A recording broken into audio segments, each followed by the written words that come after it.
కట్టే మిత్తి 2134 కోట్లే, నెలకు 6500 కోట్లు కడుతున్నామన్న సీఎం మంచిగా దొరకబట్టింది.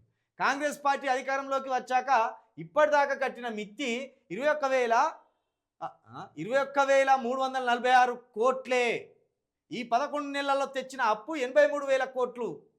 కార్పొరేషన్ల పేరు మీద తెచ్చిన అప్పు అదనం. ఇక కేసీఆర్ ఒక్కడే అప్పు చేసిండు అన్నట్టు ఇక్కడ రాసుకొచ్చి 7 లక్షల కోట్లు చేసిండు కేసీఆర్ అంటాడు కదా. ఆ రకంగా తీసుకున్న 7 లక్షల కోట్లే అనుకుందాం. ఈయన చెప్తున్న 7 లక్షల కోట్లు అనుకుందాము.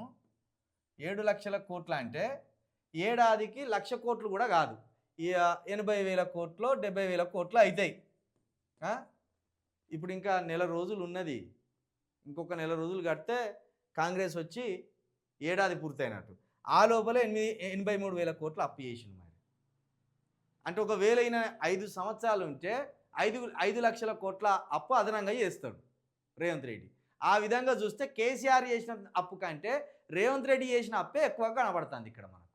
అన్ని అబద్ధాల మాటలు, ప్రజల్ని మభ్యపెట్టే మాటలు, కేసీఆర్ని బదనం చేసే మాటలు, ఇవి తప్పించి ఏం చేస్తున్నాం, ఎట్లా చేయాలి, ఇంకెట్లా ముందుకు నడిపిస్తాం రాష్ట్రాన్ని అనేది రేవంత్ రెడ్డి దగ్గర ఒక ఆలోచన కానీ, ఒక స్ట్రాటజీ కానీ, ఒక తెలివి కానీ కనబడతలేదు.